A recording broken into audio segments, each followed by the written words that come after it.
Vamos dar uma olhada aqui nos slides, peraí. Então, por algum motivo, esses meus slides não estão bem do jeito que eu queria, mas enfim. O que a gente tem aqui é que, beleza, nós vamos falar agora sobre descentralização. E descentralização, como vocês já devem ter, né, visto em tudo quanto é lugar aí, as pessoas falam, não, vamos descentralizar, não tem por que ficar na mão de uma pessoa só, empresa moderna tem que, né, todo mundo tem que decidir, esse negócio de ter um poder só é meio complicado e tal. Então, descentraliza, tira da mão de uma pessoa só e tal. E aí, uma das coisas que a gente tem, assim, a gente tem algumas consequências, tanto de centralizar quanto de descentralizar. E uma das coisas importantes que a gente tem aqui e o que a gente faz com isso, então? Ou como que a gente decide que tipo de centralização ou descentralização que a gente deveria ter? Então, esse capítulo, ele se organiza nesses conceitos aqui, né? Tá coloridinho assim, porque algum tempo atrás eu fiz uns seminários, assim, os alunos apresentavam cada um sua parte. Então, assim, por isso que tá colorido.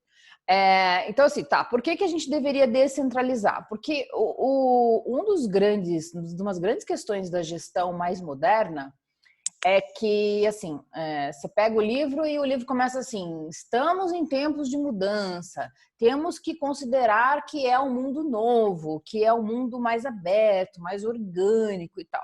E aí começa uma coisa assim, meio quase que um falatório de assim, cara, tem que descentralizar, não tem que ter cadeia de comando muito fixa e tudo mais, e sendo que na realidade isso traz consequências bastante importantes e talvez até graves para alguns tipos de organização. Então a ideia aqui é tentar entender, até onde eu ganho com isso, centralizando ou descentralizando, essa é a lógica. Aí a gente tem alguma informação aqui sobre umas questões conceituais sobre centralização e descentralização. Aí fala sobre descentralização vertical e descentralização horizontal. E aí fala um pouquinho sobre poder, né? Poder para os analistas, para os experts, para todo mundo, e a descentralização em 5, porque sempre a gente fala de 5 estruturas, 5, 5, 5 tudo, né? Porque é o nome do livro, inclusive, que é Structure in Fives. Então, a ideia é que, a gente tem, então, descentralização em 5 tipos de descentralização. Seria mais ou menos essa lógica. Bom, vocês já viram essa lógica de horizontal e vertical antes? Não viram? Qual que é a diferença para o que a gente viu antes e o que a gente está vendo agora? O que era vertical e horizontal? Algumas aulas atrás.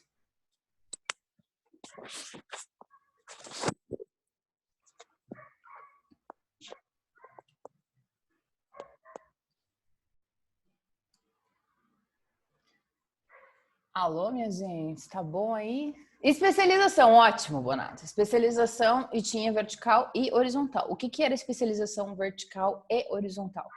Mais ou menos, vai.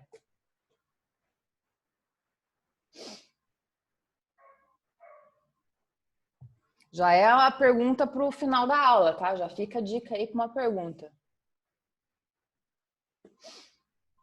Especialização horizontal é quando o indivíduo ele se especializa em uma única tarefa da linha de produção, digamos assim, ele faz só uma coisa e é especializado nisso. E a especialização horizontal, a gente é mais fácil explicar a ampliação vertical, no caso, do que a especialização vertical, que seria daí o oposto, né? Mas seria a ampliação vertical quando ele meio que tem certo controle sobre a atividade dele. Então, a especialização vertical seria ele não ter esse controle sobre a atividade dele. Exatamente. Então, está falando sobre horizontal. Quando a gente está falando horizontal, a gente está falando de quanto eles faz mais tarefas ou menos tarefas, ele é super especializado numa coisa só, ou ele faz mais coisas, e aí a gente viu que isso tem a ver também depois com o tipo de unidade, né? Se ela é por função ou por mercado, então você tem essa questão da horizontalização ali muito forte, da especialização horizontal de alguma forma, porque a pessoa faz bastante coisa ou não faz, ela é bem especialista naquilo. E quando a gente fala do vertical, a gente está falando sobre o quanto ele controla aquilo que ele está fazendo, né? Ele decide sobre aquilo. Agora, quando a gente começou a falar agora aqui sobre centralização, a gente está falando de algum tipo de poder. Então, ela se mistura um pouquinho com a ideia do vertical, da especialização vertical, mas aí eu não estou falando só da questão da tarefa, mas assim, quem assina o negócio, quem decide se vai fazer, quem decide se sim ou se não, quem decide se vai ser preto ou vai ser branco. Então, assim, aqui agora na centralização e descentralização, o que a gente está falando? A gente está falando sobre cadeia de comando. Quem manda na zoeira toda? Quem diz assim, cara, é isso que vai ser feito, acabou, cala a boca, faz que eu estou mandando fazer. Então é o seguinte, quão mais centralizado for, é porque eu tenho uma pessoa que vai dizer o que tem que fazer. Quanto mais descentralizado é assim, eu tenho muita gente que decide sobre várias coisas e não necessariamente sobre a mesma coisa, mas assim, eu tenho várias coisas a serem decididas, então em termos de decisão, eu não tenho um cara decidindo sobre zilhões de coisas, eu tenho vários caras decidindo sobre várias coisas diferentes. Então a gente está falando basicamente sobre cadeia de comando. E quando eu estou falando de cadeia de comando, em geral, o que mais aparece é aquela parte do meio lá do triângulo, né? Porque aí eu tenho uma hierarquia muito clara ali. Então, quando eu estou falando de centralização, principalmente quando eu tenho mais centralização, eu estou falando de uma cadeia de comando. Então, eu estou falando o cara lá de cima que manda, que manda, que manda, que manda. Mas eu ainda tenho as laterais. E assim, esses caras controlam de alguma forma? Eles têm algum poder de decisão? Eles podem dar veto em alguma coisa? Também. Então, quando eu estou falando de centralização e descentralização, primeiro eu vou falar da cadeia de comando, então o que é assim, né? Até onde o teu controle vai, como aquele cara que decide, e além disso, se existe alguma forma de controle ou de decisão, né? Poder de decisão fora da cadeia de comando. E aí, quando eu falo de fora da cadeia de comando, adivinha quem vem para a jogada aqui? Quando eu tô... Aí você pensa aí na semana passada. Quando a gente começou a falar na semana passada de um mecanismo muito, muito específico. E que ele é muito interessante para o caso de você precisar ter controle ou capacidade de decisão fora da cadeia de comando. Quem tem algum poder de decisão ou algum poder de controle que não é necessariamente dentro da cadeia de comando? Pergunta boa para fazer também na prova, essa, hein? Já vou anotar aqui.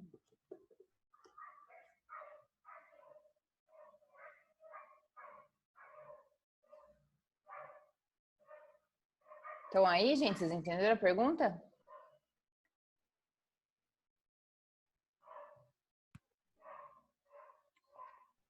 Não entenderam a pergunta. Muito bem, então vamos lá. Se eu estou falando sobre descentralização e sobre centralização, eu estou falando muito de comando, de controle, de decisão, tá? Isso aí, beleza, entenderam, né? Tá. Quando eu estou falando de decisão e de controle, eu necessariamente estou falando sobre alguma cadeia de comando, então a hierarquia vai aparecer aqui com bastante força. Por quê? Porque quanto mais hierárquica a organização, mais controle você tem, no sentido de mais gente na cadeia de comando você tem. Aí você vai poder dizer se ela é mais centralizada ou descentralizada. Por quê? Porque eu tenho mais gente decidindo, mais gente controlando as coisas ou menos gente controlando as coisas. Então eu tenho um cara só decidindo por tudo ou eu tenho vários caras decidindo sobre várias coisas. Então eu consigo dizer se ela é mais centralizada ou mais descentralizada. Beleza. Então eu falei da cadeia de comando. Quando eu falo de cadeia de comando e falo de hierarquia, uma das primeiras coisas que já vem na nossa cabeça é aquele triângulo, né? Então eu tenho o Strategic Apex, como é que a gente chama? O núcleo estratégico, a linha intermediária e operacional. Então, esse triângulo aqui, você consegue ver muito claro a cadeia de comando ali, né? Você tem o chefe do chefe, tem o chefinho e tem a galera que não manda nada, que é a galera que executa. Então, na cadeia na hierarquia, você vê a cadeia de comando muito fácil, muito organizada. Beleza. Mas o que a gente está dizendo aqui é o seguinte, que dependendo do tipo de organização, se ela é mais centralizada ou principalmente se ela é mais descentralizada, nem sempre o controle ou o comando tá no cara lá que é o gerente que vai assinar ou no diretor que vai dizer o que vai fazer. Se a gente lembrar aqui da tecnoestrutura, a gente sabe que eles têm algum tipo de influência sobre o resto, principalmente o núcleo operacional.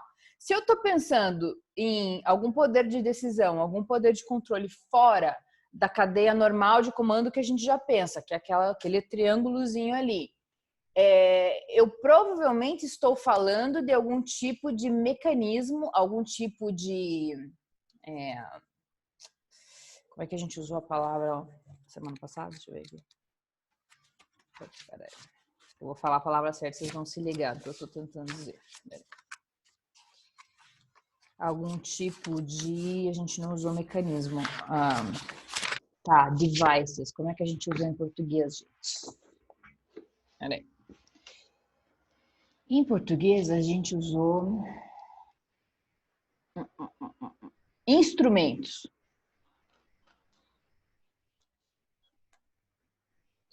Se eu vou usar algum tipo de instrumento, o que é um instrumento? Outliners, quase, Andrews. Não é isso. Cara, a gente falou a semana passada inteira só sobre isso.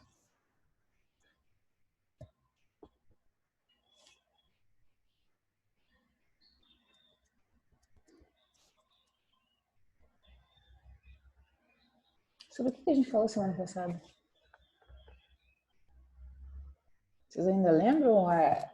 Instrumentos de interligação. Exatamente, instrumento de ligação. Então, eu estou falando dos liaisons ou dos instrumentos de interligação. Ou seja, não necessariamente eu tenho poder ou controle ou capacidade de decidir algumas coisas só na mão de quem é a hierarquia tradicional, que é a cadeia de comando. Eu tenho provavelmente algum tipo de liaison ali no meio, controlando as coisas, organizando as coisas ou decidindo em algum grau as coisas e que o cara não está necessariamente na cadeia de comando. Portanto, eu tenho aí instrumentos de interligação ou os liaison devices. Então, por isso que era importante a gente entender o que eram esses mecanismos de interligação, esses instrumentos de interligação, antes de chegar aqui na centralização e descentralização, porque a ideia é que a gente entenda que não necessariamente o cara, porque é um chefe com cargo definido,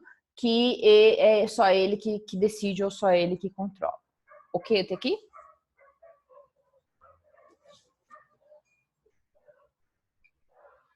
Beleza, então vamos lá.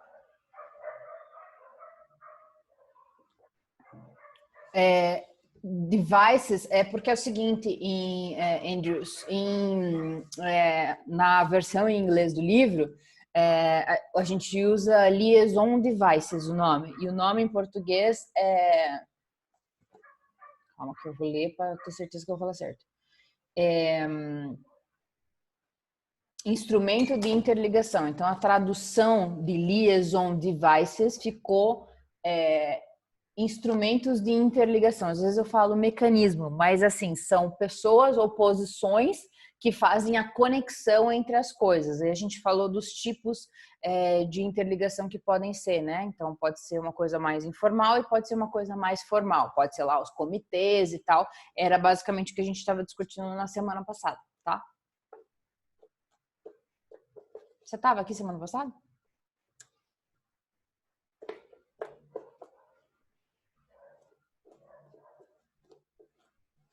Ah, então é por isso. Então, por isso, você vai ter que dar uma olhadinha É o final do capítulo 4. Ele começa na página 99 para vocês aí, tá? E daí a gente chega até no momento de falar da estrutura matricial. Então, pra você entender um pouco melhor essa lógica, que é o capítulo da semana passada. Tá, então vamos lá. Muito bem. Então, beleza. Estamos aqui, resolvemos essa parada aqui, beleza. Tá. Aí, o que acontece?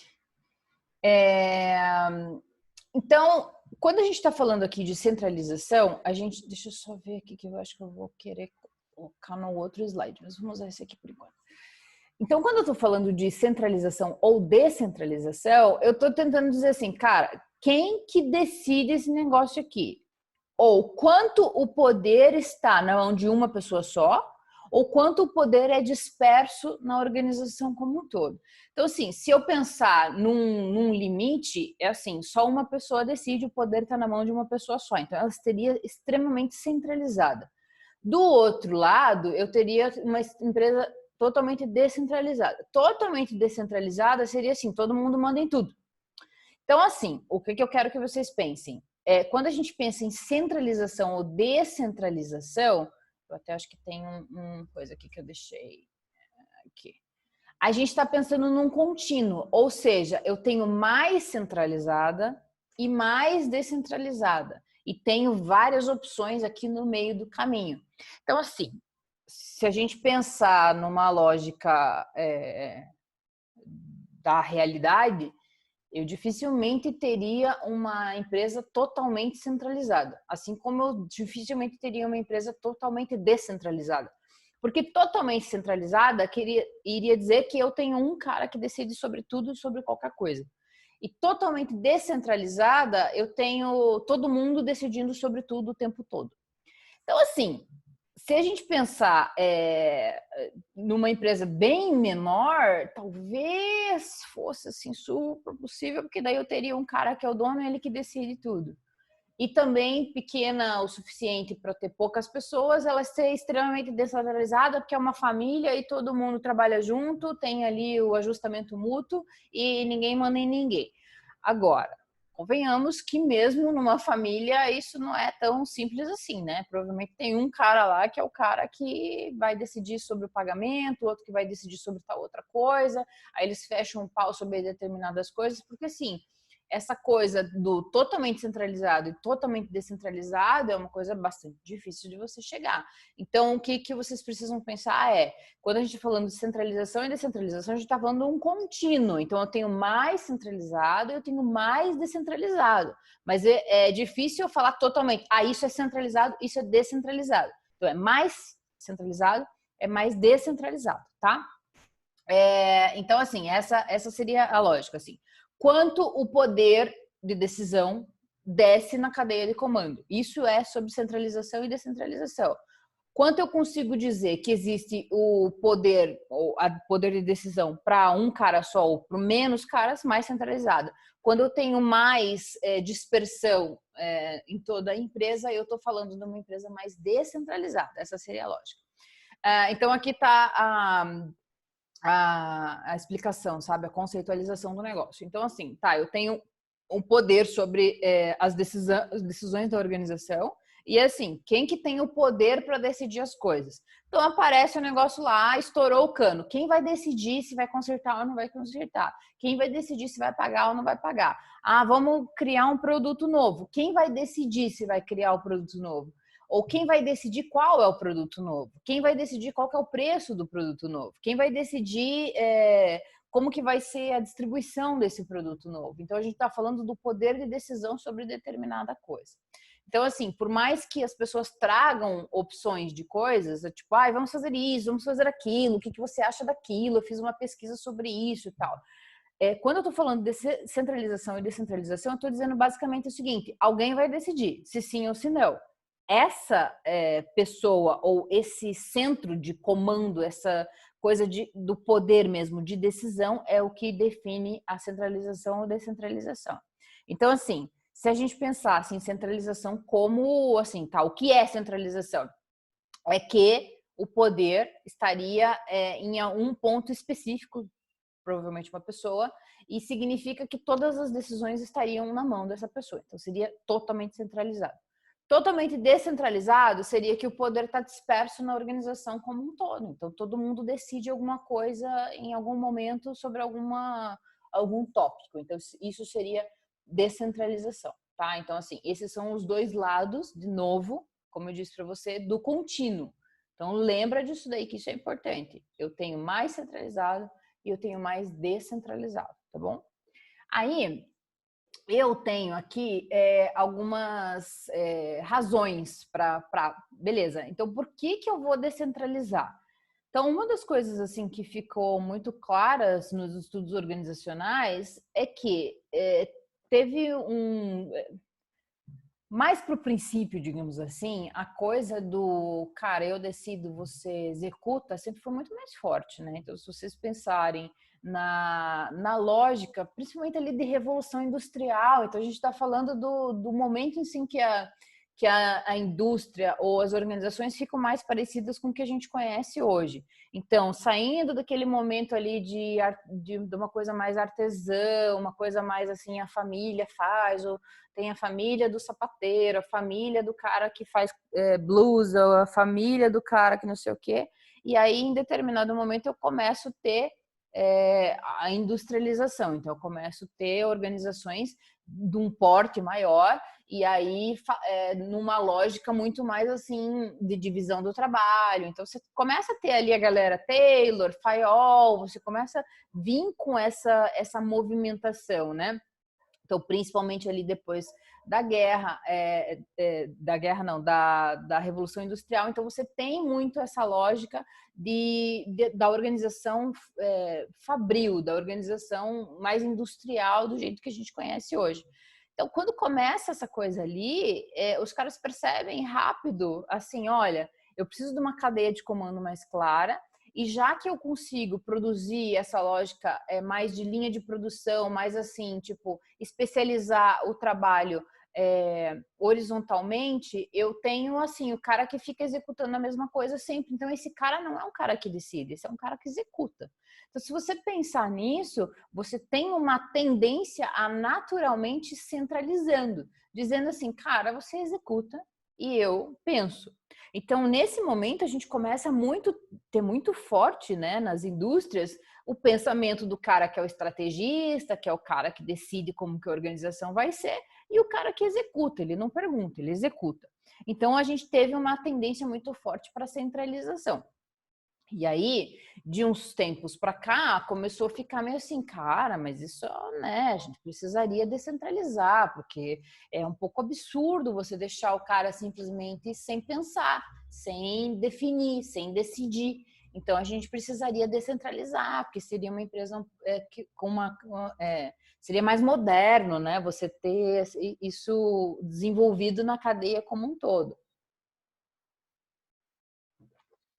Por quê? Porque algumas coisas começaram a aparecer, né? E aí uma das coisas que começam a aparecer, principalmente para grandes empresas, grandes corporações, é que é praticamente impossível, é inviável um cara só decidir sobre todas as coisas. Então, você querer que o cara que é o CEO lá, sei lá, de uma grande corporação, CEO da Renault, ele ser capaz de decidir tudo o que precisa ser decidido impossível. É impossível. Porque ele não teria horas durante o dia suficientes para conseguir decidir sobre tudo. Porque ele primeiro teria que entender sobre todas as coisas. Aí, então, ele está lá resolvendo se a produção vai ser preta ou branca naquele dia. Enquanto ele está decidindo se vai ser preta ou branca, tem o cara perguntando para ele se eles deveriam comprar água e o outro cara lá perguntando se a secretária pode sair de férias no próximo mês. Então, sim, ficaria praticamente inviável o cara fazer tudo. Então, uma das coisas dependendo do tamanho da organização, é praticamente impossível você ter uma situação de que um cara só consiga definir tudo sobre tudo. Então, essa é uma das tendências naturais da descentralização. Fala, cara, olha, quando for de férias, fala com o pessoal do RH, porque eu não sei. Quando for sobre pintura, cara, não me interessa muito se vocês vão fazer preto ou branco hoje. O importante é que a gente vai vender a quantidade do que nós previmos aqui. Então, assim, quando for, você vai decidir qual que é a sequência de ser preto ou branco, você bota pro cara lá da produção que ele resolve isso daí, ele que vai decidir. E sobre a compra da água, você deixa ali para o pessoal do administrativo, que eles mesmos fazem coisa de compra e eu defino aqui que eles podem comprar até tantos R$ 1.000 sem assinatura de ninguém, porque não tem necessidade da gente chegar nesse ponto. Então, uma das coisas seria isso. Aí, Outra coisa que eu também quero falar para vocês é que também ali pelos anos, foi provavelmente nos anos 50, então é relativamente novo, a gente tem o Simon falando sobre a racionalidade limitada. Ele chega a ganhar um Nobel por isso, porque ele fala assim, cara, é impossível a gente saber tudo sobre tudo. Então, assim, a gente tem que se contentar, nós pessoas, cada uma das pessoas, a gente tem que entender que a gente tem uma racionalidade limitada. Ou seja, chega um momento que você não tem mais como saber mais sobre aquilo, ou naquele momento você não tem como saber tudo. Então você se contenta com saber uma parte daquilo, porque já é suficiente para você tomar decisão. Então, a gente não tem como estar consciente em níveis de 100% assim, de tudo sobre aquilo que a gente faz. Então, a gente acaba ficando com um conhecimento ou um entendimento relativamente parcial. Então, a gente está sempre conhecendo mais alguma coisa, a gente está sempre entendendo um pouco mais sobre alguma coisa, justamente porque a gente tem essa capacidade limitada da racionalidade. Então, essa é uma das coisas também, ou seja, eu não tenho como saber tudo, de tudo, o tempo todo. Não existiria tempo e nem cérebro suficiente para isso. Então, esse também é um dos motivos para você descentralizar, porque é impossível você saber tudo o tempo todo. Então, cara, o cara lá que está no topo da organização, ele teria que saber sobre RH, ele teria que saber sobre marketing, sobre produção, sobre a quantidade de tinta que ele tem que usar, sobre que horário que a portaria deve abrir. Então, assim, tipo, a quantidade de coisas e variedade de coisas seria muito grande, então isso realmente seria praticamente impossível do cara manter. E isso faz, obviamente, que a gente descentralize de alguma forma. A outra coisa, que é um outro motivo para descentralizar, é que você consegue responder mais rapidamente a questões locais. Que é tipo o meu exemplo ali, né? Cara, vai comprar água ou não vai comprar? Meu, deixa alguém decidir isso aí. Não tem necessidade de subir a cadeia de comando para uma coisa dessas. Ou tipo, meu, vai comprar o preto fosco ou o preto fosquinho? Meu, também não sei. Veja aí, vocês conseguem, vocês têm capacidade para decidir esse tipo de coisa, porque no fim vocês são mais especialistas nisso do que o cara que está lá para cima pensando em outras coisas. Então, a ideia de descentralização também tem o seu embasamento nisso, né? Porque, claro, que se você pensar em questão de concentração de poder, é mais interessante centralizar, né? Porque, tipo, eu que mando em tudo e acabou. Só que chega um momento que você fala, cara, o problema é o seguinte, tem coisas que não dá para ficar esperando, é coisa pequena, é coisa que realmente a gente consegue, a gente ganha mais sendo mais rápido do que esperando que seja um cara só que vai decidir. E, num terceiro ponto, uma coisa até um pouco mais social, uma questão assim mais humana, digamos, né? Que minimamente você estimularia a motivação das pessoas que estão mais para baixo, digamos assim. Por quê? Porque elas têm capacidade de decidir alguma coisa. Então, eu ponho na mão do cidadão a possibilidade dele decidir e, portanto, ele pode ser um pouco mais criativo e mais inovador, porque ele tem poder de decidir sobre determinadas coisas. Então, seriam os três grandes motivos ali que eu teria para descentralizar, tá? Deixa eu só ver aqui se eu quero ir lá para o outro arquivo. Tá, então a lógica do contínuo aqui, que era o que a gente estava falando. Tá. Aí, uma coisa aqui que é bem importante é o seguinte. Deixa eu ver se tá aqui, onde que tá para vocês. Isso aqui vocês se apeguem, tá? Página 118 para vocês. Tá escrito assim, contínuo do controle sobre o processo de decisão. Então, assim, uma das coisas bem importantes é que quando eu estou falando sobre controle e daí então sobre mais centralização ou mais descentralização, a lógica seria o seguinte, olha, eu tenho um processo para as coisas acontecerem. Então, do lado de cá eu tenho uma situação e aí eu tenho uma informação sobre aquilo. E aí a decisão é assim, tá, o que que pode ser feito? Aí o advice ali, para vocês está traduzido como aconselhamento. É no sentido assim, tá, alguém vai dizer assim, olha, eu acho que isso aqui é o que deveria ter feito, deveria ser feito. Aí vem o poder de decisão. Eu escolho. Aí a ideia é assim, tá, mas o que então deveria ser, o que o que a gente deveria fazer? Para vocês está parecendo assim, o que se pretende fazer? Aí eu tenho a autorização. Nossa, o livro de vocês está faltando umas letras ali, né? Eu tenho uma autorização e eu tenho uma execução até o momento que eu tenho a ação de fato. O que que acontece? Os caras estão dizendo assim, olha, na realidade, se você pensar, cada um desses elementos aqui podem ter algum processo de decisão. Alguém está decidindo sobre o que deveria ser feito. Por exemplo, o cara ali que traz a informação, ele tem um poder sobre aquelas informações, porque aí ele vai dizer, olha, as informações que eu vou trazer são essas e não aquelas. Então, ele tem um poder ali de decisão, porque ele decide as informações que ele vai trazer e que ele vai colocar para frente. O cara que faz o aconselhamento, que dá uma possível resposta, ele também tem um poder de decisão, porque ele diz assim, cara, na verdade isso aqui é ruim, isso aqui é bom, ou esse aqui é melhor do que esse aqui. Então ele também tem um poder ali, tem um tipo de controle. Quando eu tenho a escolha, aí eu também tenho um poder de controle muito forte, um poder de decisão muito forte, porque aí o cara vai olhar, bom, o fulano trouxe as informações para mim, o fulano me deu as indicações do que ele acha melhor, o que ele acha pior. Mas eu vou decidir sobre essas informações que eu recebi e sobre esse conselho se eu sigo isso ou não sigo. E aí você tem a decisão e dizendo assim, isso é o que vai ser feito. Aí eu tenho no final lá a ação. Mas a lógica da ação é que é o seguinte: quem executa não é necessariamente quem controla.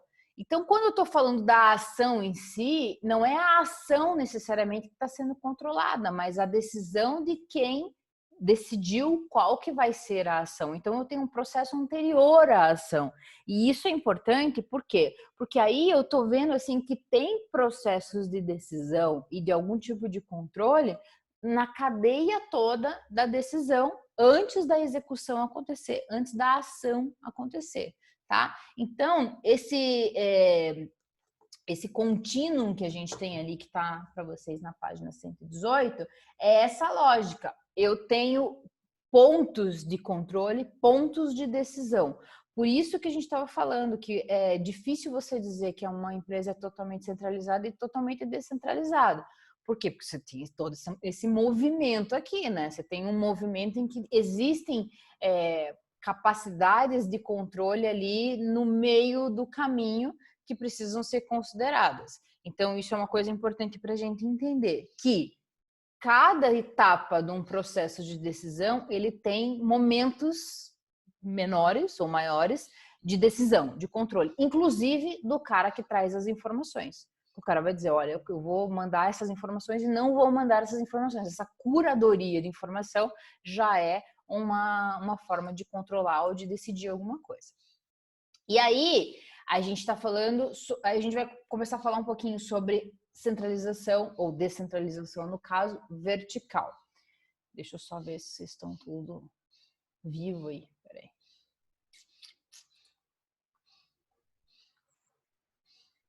Tá, alguma pergunta até aqui, gente? Tá tudo bem? O Andrew está dizendo que estão vivo. Que bom, né? Tudo certo?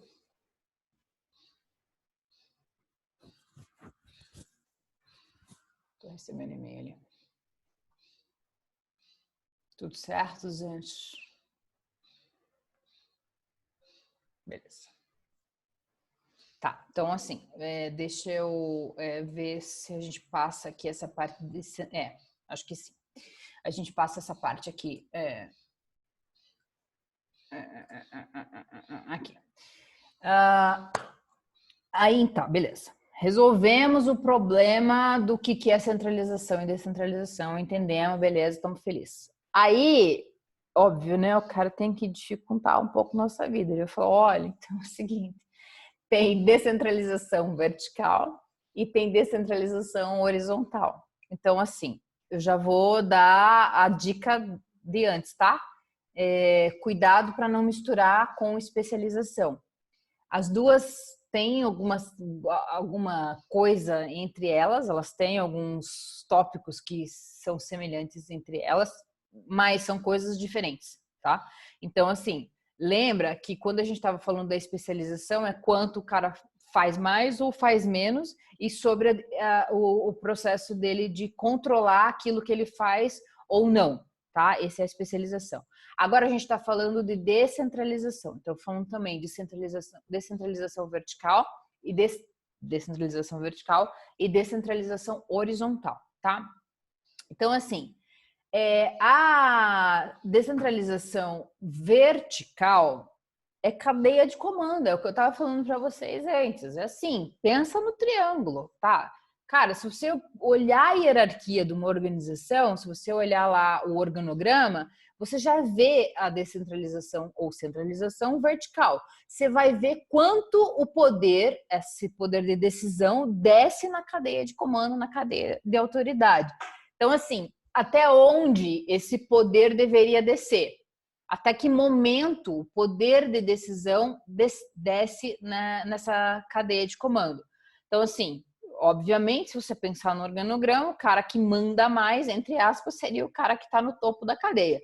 Então, o cara lá do núcleo estratégico seria o super poderoso do negócio.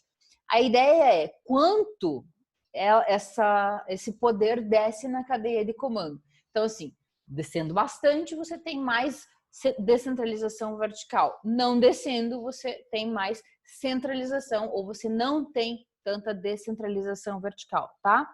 Porque lembra de novo, nós estamos falando de um contínuo, mais centralizado, mais descentralizado.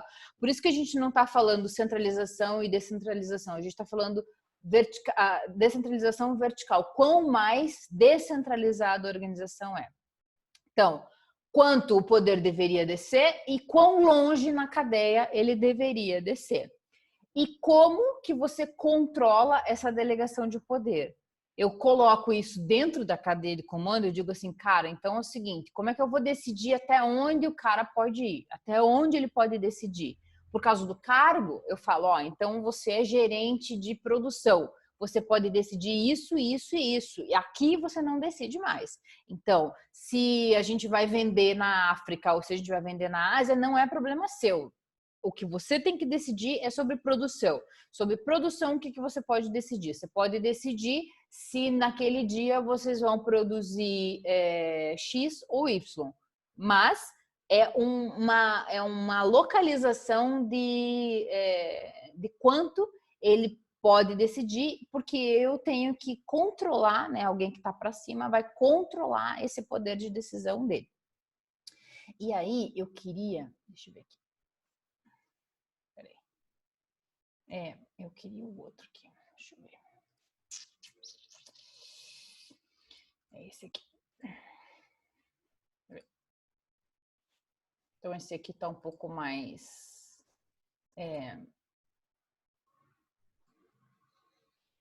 organizado. Opa, tá aqui, ó. Aí, o que acontece? O Mintzberg vai falar ali no livro dele, ele fala, olha, na verdade, tem dois tipos de descentralização, e aí tanto vertical quanto horizontal, tá? Ele vai falar, olha, tem a descentralização seletiva e a descentralização paralela. O que é a lógica da seletiva e a paralela?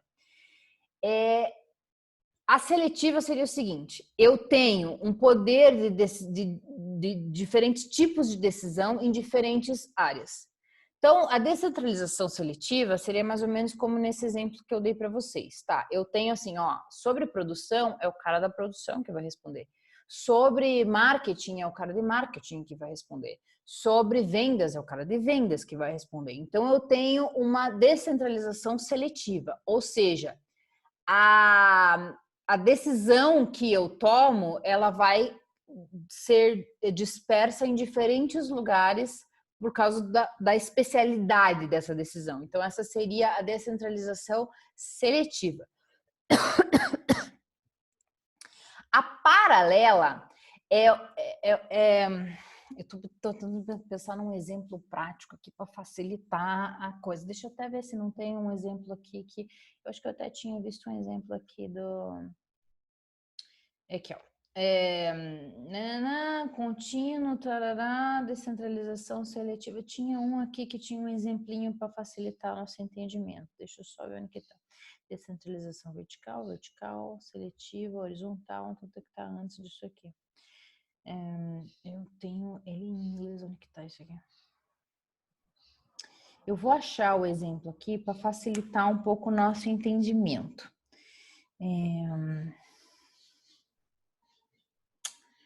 Ai, caramba, onde é que tá isso no português aqui? 3 tipos de descentralização. Aqui, na página 117. Deixa eu só ver se tá um exemplo aqui. O exemplo tá nessa parte aqui. Aqui, ó. Na descentralização seletiva, o poder sobre vários tipos de decisão está em tais locais diferentes da organização. Na paralela, refere-se à dispersão do poder para muitos tipos de decisão no mesmo local. Por exemplo, as decisões financeiras de marketing e de produção poderiam ser tomadas pelos gerentes divisionais da linha intermediária. Ou seja, os tipos de decisão são decisões diferentes, que na descentralização seletiva eu tenho locais organizados para isso. Então, o cara de vendas vai decidir sobre a quantidade de vendas que a gente vai ter. O cara de produção vai decidir como que a gente vai fazer a produção. Na paralela, a ideia seria o seguinte: eu tenho um gerente que decide sobre todas essas coisas. Então, o cara decide sobre isso e sobre diferentes áreas. Então, vou continuar tendo lá a produção, vou continuar tendo as vendas, vou continuar tendo o marketing. Mas eu não tenho essas decisões espalhadas em diferentes setores ou em diferentes áreas ou diferentes mãos. Eu teria um cara decidindo sobre tudo em ambientes diferentes. Aí até ontem eu estava tentando pensar numa lógica de exemplo para vocês, um pouco do que a gente está vivendo agora no momento dessa lógica de pandemia. Na realidade, assim, a administração pública ela tem bastante singularidade, então assim já é um pouco mais difícil de entendê-la, porque você tem que entender a estrutura dela. Quando a gente fala da administração pública, uma das coisas assim que levem para a vida a administração pública só pode fazer aquilo que está escrito que ela pode fazer, diferente da privada. Quando você tem uma organização privada, ela pode fazer qualquer coisa que a lei não diga que ela não pode fazer. Então, digamos que eu quero pintar o carro de cor-de-rosa. Se eu sou uma organização privada, se a lei não disser que eu não posso pintar o meu carro de cor-de-rosa, e em nenhum momento a lei disser nada sobre isso, eu estou livre para fazer o que eu quiser, porque eu sou uma organização privada. Então, eu, organização privada, posso fazer tudo o que eu quiser, contanto que não diga na lei que eu não posso fazer. Essa é a característica da organização privada. A organização pública, ela faz aquilo que a lei diz que ela pode fazer. Se ela quiser pintar o carro de cor-de-rosa, ela não pode fazer se não estiver escrito na lei que ela pode fazer. Então, assim, a principal diferença entre poder de decisão da organização pública e privada é basicamente esse. Eu tenho uma organização privada, eu posso fazer qualquer coisa que a lei não diga que eu não possa fazer. A organização pública, eu só posso fazer aquilo que a lei diz que eu posso fazer. Essa é uma característica de organização pública e privada aqui no Brasil. E o que isso tem de consequência? Poder de decisão. A organização pública não pode simplesmente fazer aquilo que ela quer. Por isso que é tudo muito demorado para a organização pública fazer. Por quê? Porque se o cara decidiu lá que, sei lá, no correio, o cara percebeu que se ele colasse o selo mais assim, em vez de assim, seria mais rápido. Se ele não tiver algum tipo de acordo dizendo que vocês podem decidir sobre determinada coisa, ele não pode fazer. Isso é bem importante. Beleza. Entendendo essa lógica, aí a gente tem uma capacidade de análise um pouco nesse nível aí de centralização e descentralização sobre esse rolo todo da pandemia. Por quê? O que nós temos? Nós temos o líder máximo do governo, que é o presidente, tendo um documento, uma lei, uma medida, dizendo, olha, esse negócio para decidir se fecha ou se não fecha, se abre comércio, não abre comércio, se usa máscara, não usa máscara, eu vou deixar para os governadores fazerem. Então, como líder máximo, eu estou dizendo, eu abro mão do meu poder de decisão e distribuo essa capacidade de decidir para os governadores. Então, você pense que isso, na verdade, tem uma consequência enorme, está tendo uma consequência enorme, porque aí é o seguinte, neste momento, o presidente não tem estrutura de apoio, porque aí, como eu falei para vocês, a administração pública precisa fazer só aquilo que a lei diz que ela pode fazer. Como no início da pandemia, o presidente diz, cara, governadores, vocês decidem porque vocês estão mais perto da situação de vocês, então vocês decidem aquilo que vocês vão fazer. Agora percebam que o que a gente tem das últimas semanas para cá? O presidente P da vida dizendo, porra, cara, vocês apertaram demais um lado que eu não queria que vocês apertassem. Porém, eu dei esse poder de comando para baixo. Então, assim, enquanto estrutura organizacional e uma estrutura de organização pública, a legislação previu, então foi assinado isso, que a cadeia de comando descia com relação ao que fosse discutido sobre a saúde. Então, a saúde está sendo decidida pelos governadores. Então, assim, aí você tem uma lógica aí de tecnoestrutura, que é o Ministério da Saúde, né? Que ele faz parte do governo. Então, vamos pensar aqui em termos de estrutura organizacional, como a gente aprendeu. Se a gente pensasse numa lógica de estrutura, conforme a gente aprendeu lá com o triângulozinho, a gente teria o núcleo estratégico, então a gente teria principalmente a presidência, né? Claro, com o seu grupo, mas a gente teria a presidência. Para baixo a gente teria os governadores e mais para baixo ainda a gente teria as prefeituras. Esses são os caras do executivo. Agora, se vocês pensarem, você tem uma tecnoestrutura, você tem o cara que é o especialista no negócio e que está tentando forçar a padronização, que a gente também aprendeu isso aqui na nossa análise. Então, eu tenho o Ministério da Saúde lá com o Mandetta e a sua equipe, que são os caras que não podem decidir por si mesmos, a não ser que o presidente ou, né, em tempos anteriores, tenha dito, não, algumas decisões são competência desse setor específico que é um tipo de tecnoestrutura, que é o Ministério da Saúde. Então, o Ministério da Saúde, inclusive, pode propor legislação dizendo o que pode e o que não pode, ainda que essa legislação tenha que ser votada daí pelo legislativo. Então, claro, tem um tipo de estrutura muito específico e eu tenho uma área muito forte dessa estrutura organizacional que a gente está analisando, tentando organizar a forma como se decide aqui embaixo. Mas, em última instância, justamente por causa de legislação, porque a estrutura organizacional foi formada dessa forma, eu tenho um presidente, eu tenho um Ministério da Saúde, eles estão falando coisas diferentes. Esse aqui está tentando dizer para os governadores o que esses governadores devem fazer, esse aqui está dizendo o que os governadores devem fazer, mas os governadores têm capacidade de decidir aquilo que eles querem fazer por um respaldo legal. Então, eu tenho aí uma característica de descentralização vertical.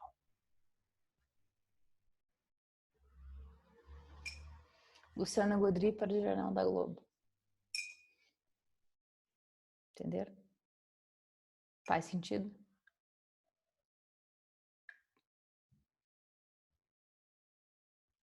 Muito bem. Entendendo essa lógica aí de paralela e seletiva, isso é importante também.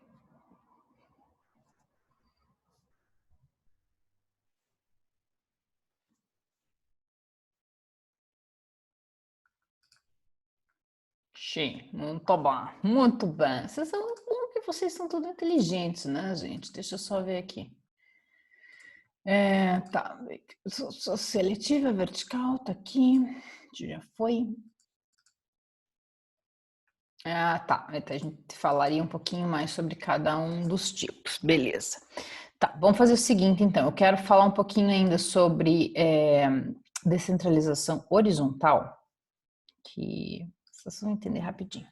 Então, deixa eu fazer o seguinte, são 9 horas agora, o meu café, tipo, tá gelado, eu tenho que trocar esse café. Vocês me dão aí 10 minutos, eu já volto, e aí a gente fala um pouquinho sobre descentralização horizontal, e aí a gente faz a lógica de perguntas aí e dá uma revisada para a prova, pode ser?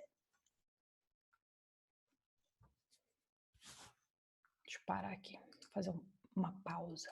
Muita coisa aqui para produzir negócio. Então, assim, o que eu estou dizendo? Eu estou dizendo, olha, aqueles conceitos que a gente trouxe antes, aquilo que a gente discutiu antes, está desembocando aqui. Para eu explicar a descentralização vertical seletiva, eu estou dizendo, olha, lembra que você vai agrupar por função, então eu tenho cada um decidindo um pedaço da coisa, e aí, em algum momento, para poder resolver, eu vou precisar usar os instrumentos de interligação, porque eles precisam se conversar. Só que aí eu vou ter um ajustamento mútuo. Por quê? Porque esse cara que está fazendo essa ligação, ele não necessariamente faz parte da cadeia de comando, ele simplesmente está tentando ajudar as coisas a conversarem entre elas. Por outro lado, quando eu tenho a lógica de descentralização vertical paralela, eu normalmente estou falando de um agrupamento por mercado. Vocês conhecem isso também. Ou seja, eu tenho um cara lá que vai decidir sobre tudo que for para vendas para o Nepal. Então, eu tenho um gerente que é o gerente Nepal. E tudo que for referente a Nepal é ele que resolve. Se vai produzir, se não vai produzir, se vai botar o anúncio na Globo, se vai botar o pessoal para trabalhar no sábado ou não. Então, assim, ele é o cara que é o tipo de agrupamento por mercado. Então, eu tenho um mercado específico ali que eu estou atendendo e eu decido sobre tudo que for referente ao Nepal. E aí, uma das estruturas mais comuns que a gente tem para essa descentralização vertical paralela é a estrutura divisionalizada. A gente não discutiu muito ainda isso. A gente discutiu lá no primeiro capítulo. Eu lembro que eu mostrei para vocês as 5 estruturas básicas, que seria a burocracia mecanizada, a burocracia profissional, e aí uma das formas lá era a divisionalizada. A divisionalizada, a estrutura divisionalizada, só assim, para dar um panorama, vocês não precisam super decorar isso agora, que a gente vai falar melhor sobre ela, tá? Mas a divisionalizada, a ideia é que você tem várias estruturas organizacionais dentro da mesma estrutura. Então, assim, se vocês lembrarem lá da nossa figurinha, deixa eu ver se tem ali. Que essa aqui é a figurinha normal, tá? Então, assim, a gente conhece esse modelinho, né? A parte da estratégia, o núcleo estratégico, a linha intermediária, o núcleo operacional, a tecnoestrutura e o staff, beleza. Então, isso aqui eu conheço, isso aqui, beleza. A estrutura divisionalizada é como se eu tivesse isso aqui com vários outros desse aqui também. Então, eu tenho outros pedaços aqui dentro, eu tenho outras estruturas aqui dentro iguais a essa aqui. Essa é a característica da estrutura divisionalizada. Então, se você pensar em grandes corporações como, por exemplo, a Procter & Gamble, que eles têm várias divisões, eles são uma estrutura divisionalizada, eles são uma corporação. Então, as corporações frequentemente têm essa característica de serem divisionalizadas.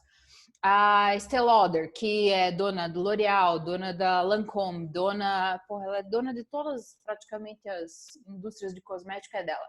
Então, ela também é uma divisionalizada, porque ela é uma grande estrutura que tem trocentas marcas, tem a sua própria característica, né?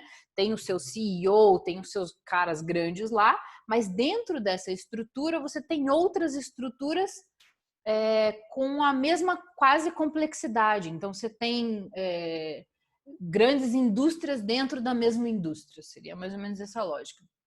Então, quando eu tenho aqui essa questão da descentralização vertical paralela, eu vejo muito isso em estruturas divisionalizadas, tá? Só para vocês lembrarem o que é divisionalizada, embora a gente tenha um capítulo só para falar das características dessa estrutura.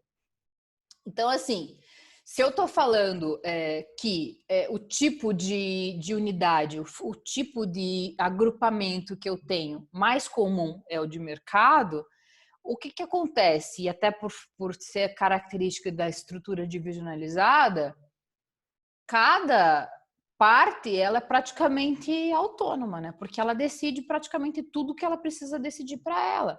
Porque se eu tenho um agrupamento de mercado e o cara tá lá, ele é responsável pelo Nepal, ele decide tudo que ele precisa decidir para aquilo lá, indiferente se aquilo vai ser produção, se vai ser venda, se vai ser se vai parar na Páscoa ou não vai parar na Páscoa, porque as decisões estão todas centradas ali. Então você tem uma lógica muito mais autônoma para quando você tem esse tipo de descentralização paralela.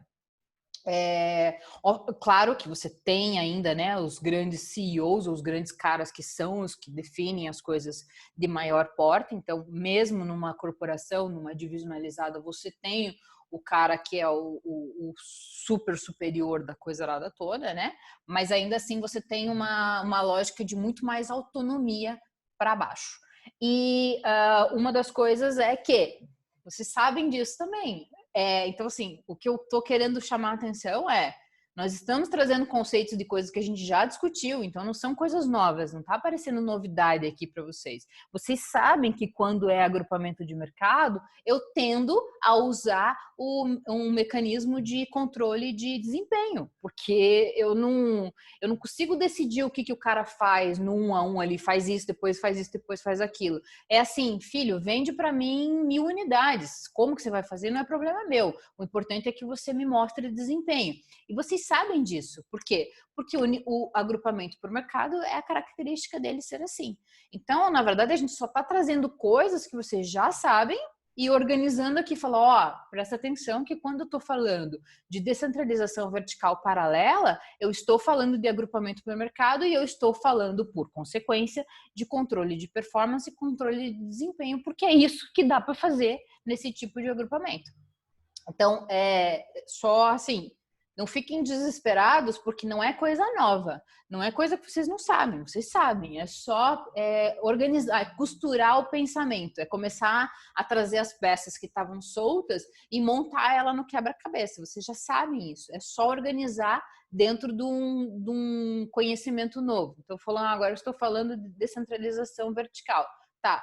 Eu já entendo de algumas coisas. Então, assim, dentro dessa lógica de descentralização vertical, eu já trago informações que eu conheço e coloco no jogo, porque é só encaixar agora, é só entender como que as coisas se interligam entre elas. Beleza, resolvemos o problema do vertical. E aí a gente tem uma lógica aqui horizontal. Tá. O que é a horizontal? A descentralização horizontal é você colocar algum poder de decisão, ou não, né? Se você não descentralizar, se você centralizar, no caso, seria o contrário.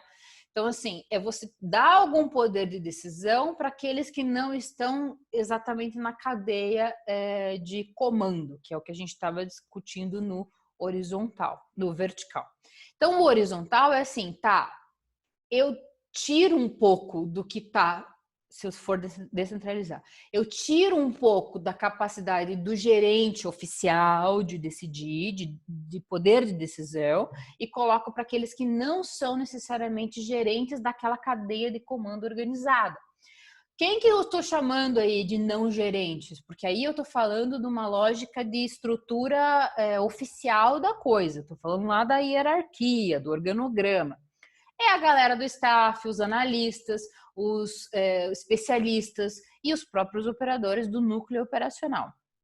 Então, a lógica é assim, quando eu tiro esse poder de controle, eu posso ter, inclusive, algum tipo de poder informal. Por quê? Porque eu não estou dando para o cara um papel dizendo assim, parabéns, agora você é gerente. Eu estou dizendo assim, olha, você continua sendo analista, mas você tem algum poder de decisão. Você vai decidir algumas coisas aqui dentro do que eu disser que você pode fazer. Então, a lógica é, existe algum poder, existe algum controle, existe alguma decisão, principalmente decisão, mas que não está necessariamente ali na cadeia de comando. Então, essa seria a lógica da descentralização horizontal.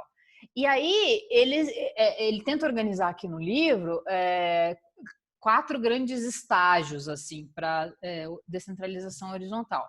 A primeira seria no nível individual, depois na sequência seria para os analistas. E quando eu falo de analistas, eu estou falando pessoal da tecnoestrutura. E vocês também já sabem que o pessoal da tecnoestrutura é responsável por padronização. Quando eu dou a capacidade para o cara da tecnoestrutura dizer assim, cara, você decide como que vai padronizar e como que as coisas devem ser feitas, eu estou dando poder para o cara. Eu estou dizendo para ele, olha, é você que decide.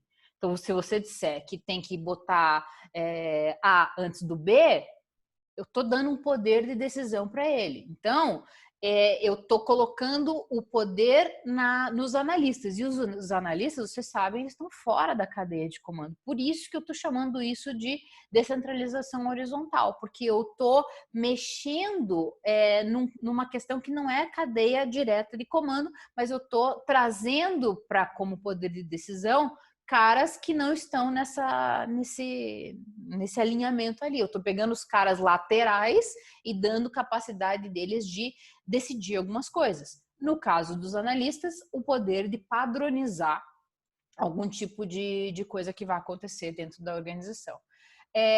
Os experts são, basicamente o que ele está falando aqui, normalmente os caras que são consultores.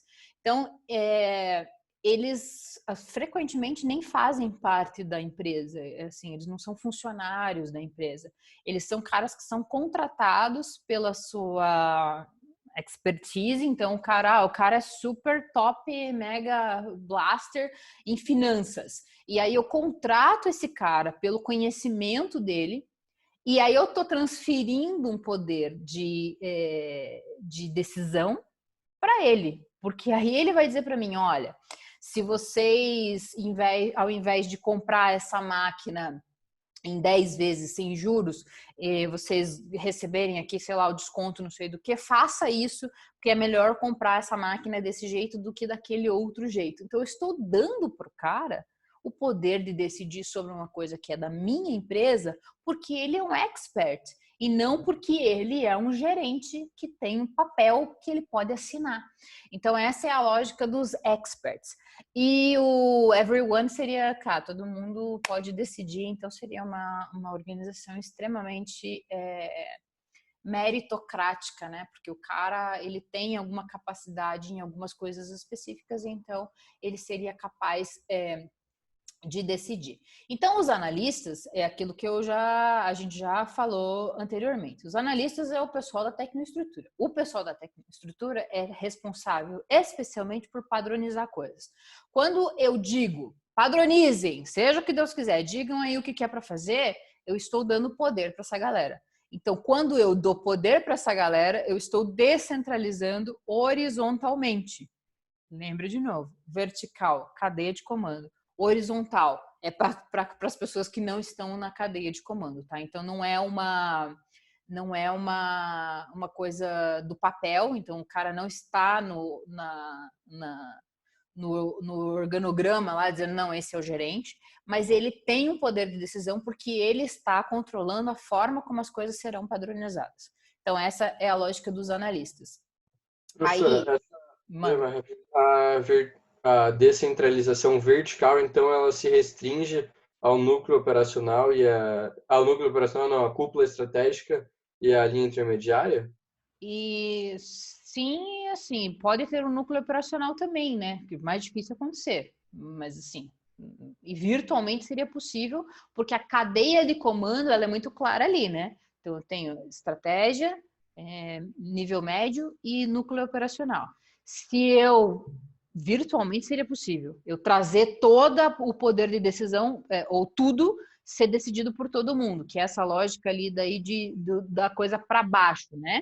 Então aí eu estou falando da cadeia de comando, aquela parte central ali do triângulo. Então seria assim a cadeia de comando.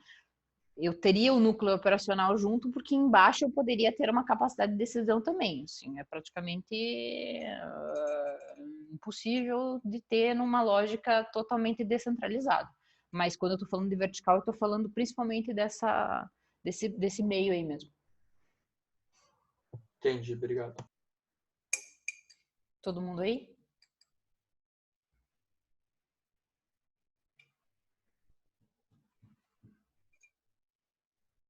Eu vou dar umas piscadas no negócio aqui. Obrigada, Lucas. Tá, então, ó. Quando eu tô falando daí dos analistas, tá? Eu tenho um contínuo aí tentando entender quanto ela é mais horizontalmente centralizada, quanto ela é mais horizontalmente descentralizada. Então, eu tô falando mais de descentralização, mais... tô falando de horizontal, eu tô falando mais centralizado ou mais descentralizado. Então, o que que acontece? Quando eu tenho ela mais centralizada, eu tenho a supervisão direta.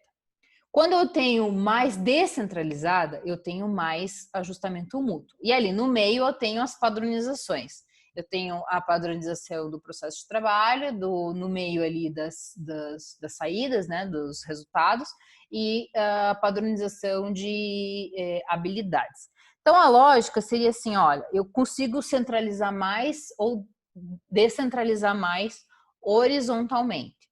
Então, a lógica é que, obviamente, você tem no ajustamento mútuo, você está mais descentralizado, porque você não tem uma figura ali decidindo as coisas, a gente meio que decide entre nós.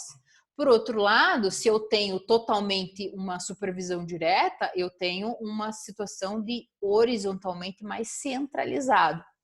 Então, a lógica seria o seguinte: se eu tenho para os analistas, né, uma lógica de supervisão direta, eu estou falando assim, olha, o cara que é o analista, ele supervisiona diretamente os caras que eles têm algum tipo de decisão sobre como que o cara deve fazer. Supervisão direta não é necessariamente o gerente da linha do cara. Então, eu tenho lá o cara que está trabalhando sei lá, na expedição do negócio, e eu tenho o gerente da expedição. Mas eu tenho lá na tecnoestrutura o cara que ele é o especialista em logística e ele fala tudo que for sobre logística, o cara fala...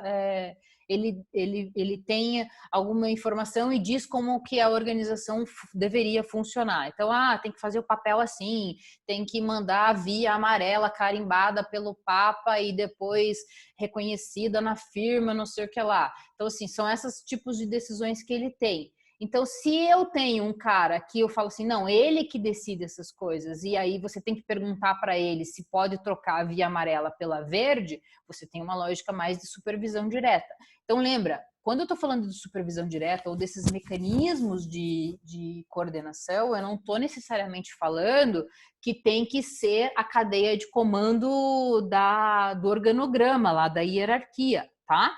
Então, assim, só cuidado para não confundir essas coisas, porque quando a gente fala de supervisão direta, dá a impressão que a gente sempre está falando do gerente ou do diretor ali da cadeia de comando, e eu posso ter supervisão direta, inclusive da tecnoestrutura. É mais difícil, porque, né, você ter essa coisa assim tão estruturada da tecnoestrutura, mas ainda assim é a lógica do mecanismo de coordenação, como que o trabalho é coordenado, e não necessariamente o chefe da coisa no sentido da hierarquia padrão ali, tá? Ali do central da coisa. Então, essa seria a lógica. Quanto mais horizontalmente descentralizada, eu tendo a ter mais ajustamento mútuo. Para o outro lado, eu tendo para supervisão direta com as padronizações ali no meio. Aí aqui, de novo, está aparecendo as burocracias. Aí, de novo, a gente falou agora há pouco das divisionalizadas, e aí agora que está aparecendo as burocracias. Eu tenho burocracia profissional e mecanizada. Não entrem muito na pira ainda de decorar o que é cada uma, porque vocês vão entender rápido na sequência, tá? A gente tem capítulo só para falar da burocracia mecanizada e um capítulo só para falar da burocracia profissional. A lógica é assim, tá? Então, quando eu tenho as burocracias, que ela tem todas as suas características, eu tendo muito mais a ficar nas padronizações, tanto do processo de trabalho quanto das habilidades. Então, a burocracia profissional, ela está muito ligada à padronização de habilidades, né? Então, você tem as faculdades, os hospitais, que são burocracias profissionais por excelência, assim como você tem as burocracias mecânicas que estão muito relacionadas com o processo do trabalho. Então, o que ele está relembrando aqui é que eu tenho muito disso forte quando eu estou falando de burocracias. Mas, assim, não se apeguem demais nisso ainda, porque isso vai voltar a aparecer e vai ficar mais claro para vocês quando a gente falar dessas estruturas especificamente, tá? Daí aqui eu tenho aquela coisa dos experts que eu falei para vocês. O que eu tenho aqui? Ele organizou em 3 tipos de poder para esses experts. Por quê? Porque se eu estou falando de um expert, eu estou falando, tá, o cara manja desse negócio. Então ele pode ser, por exemplo, lá o consultor. Então, se ele é um consultor, pode ser super informal, porque ele não está dentro da organização, ele não foi contratado como um cara CLT que tem lá a carteira de trabalho e tal. Ele é um cara que vem, dá as ideias dele lá, ele vai ter um poder de decisão, porque você está dando capacidade dele de dizer que tal coisa é melhor do que a outra coisa. Então, é uma lógica de poder informal, mas que ainda assim influencia de alguma forma na organização. Então, tem algum tipo de poder ali. Então, está falando do poder mais informal. Ali no segundo, eles falam da lógica desses experts misturada com a autoridade formal. Então, a gente já vê ali alguns mecanismos, os liaisons ali, porque você tem ali os comitês e o pessoal das forças-tarefas, porque você tem um agrupamento de pessoas que são experts, dizendo, olha, isso aqui é melhor, isso aqui é pior, isso aqui é melhor a gente falar para o gerente e organizar isso, refazer aquilo, porque esses são caras com conhecimento suficiente para influenciar as decisões que serão feitas. Então, tem algum tipo de poder ali também. E aí, o que a gente tem aqui por final é expert no núcleo operacional. Que isso acontece muito, principalmente nessas organizações das burocracias profissionais, porque embaixo a gente tem muita gente que está no núcleo operacional, mas que são experts em determinadas coisas. Então, se vocês pensarem nos professores ou nos médicos, isso é muito claro, é fácil de ver. Por quê? Porque não necessariamente o professor é um gerente, é um coordenador, é um diretor, mas ele tem um poder de decisão sobre muitas coisas, porque ele é o especialista, ele é o que tem a habilidade nele mesmo para decidir. Então, ele não é um gerente oficial, mas ainda assim ele tem algum tipo de poder de decisão mais lá para baixo. E aqui, poder para todo mundo, que é uma coisa assim, se uma organização conseguisse ser totalmente democrática, a ponto de dizer que, na verdade, todo mundo decide tudo. E é praticamente virtual isso, né? É ideal, é uma coisa assim, tá? Poderia ser, hipoteticamente sim. Na realidade, bastante difícil, né? Porque você dizer que todo mundo decide tudo e aí a gente basicamente tem ajustamento mútuo, porra, você colocou 3 caras juntos, já vai dar ruim, porque em algum momento né, o cara vai dizer vai ser isso, não vai ser aquilo. Então, a questão do poder e da decisão vai acabar se manifestando em algum momento ali, pendendo para um lado em detrimento do outro. Então, a lógica é assim, olha, virtualmente seria possível descentralizar completamente. Idealmente seria possível. Na realidade, é uma coisa praticamente impossível, né? Porque você teria que considerar que tudo que for decidido seria decidido por todos. Então, muito essa lógica assim de assembleia, vamos nos juntar, vamos decidir e todos juntos, enfim, basicamente, né? Não, difícil, bem difícil. Mas enfim, seria possível? Seria assim, seria algo para se pensar como, tá, então é possível dizer que tem decisão na cadeia toda? Seria sim. É fácil de ver isso na vida real? Não. Essa seria a lógica principal da coisa aqui, tá? E aí a gente resolve a questão da verticalização, verticalização não, centralização ou descentralização vertical e horizontal. Na sequência, a gente começaria, deixa eu só ver aqui, está aqui no slide. A gente começaria a discutir os tipos, né? Deixa eu até mostrar aqui para vocês, mas eu acho que eu não vou forçar muito nessa parte aqui, que ela é um pouquinho mais dificinho de discutir. Eu tenho alguns tipos aqui, tá? Então eu tenho a centralização vertical e horizontal, característica. Aí eu tenho descentralização, então uma descentralização horizontal seletiva ou limitada. Aí eu tenho uma descentralização vertical paralela. Aí eu tenho aqui uma descentralização seletiva vertical e horizontal. E aí tem aqui a descentralização vertical, seletiva, vertical e horizontal. E aí um pouco de descentralização considerando os parâmetros do design. Assim, isso aqui começa a entrar numa lógica assim quase de assim hipotético-dedutiva, assim, sabe? Tipo, opa, peraí. Eu acho que eu não mostrei para vocês. Em vez de compartilhar aqui, eu acho que eu abri o troço sem aqui. Então, assim, eu vou deixar isso para depois da prova para não ter muita informação, porque ali, assim, a gente precisa pegar o fio da meada para vocês entenderem a lógica da coisa. Então, vamos assentar essa ideia de centralização e descentralização nesse panorama mais geral aqui, e aí na aplicação ali a gente faz depois para ter certeza que a gente entendeu até aqui. E aí, na sequência, é mais fácil de fazer encaixar as coisas dentro da estrutura de fato, tá? Vocês entenderam até aqui?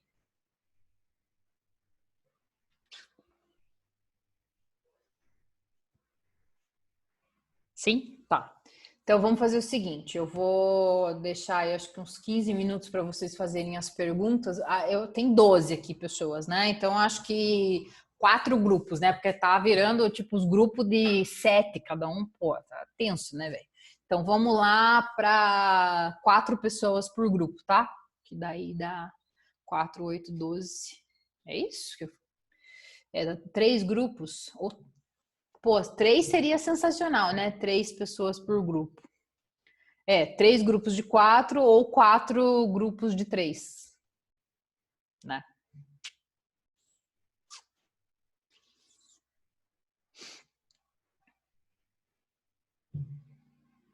Não, vocês, né? Vocês mandam e desmandam aqui, né, cara? Deixa eu dar um pause aqui.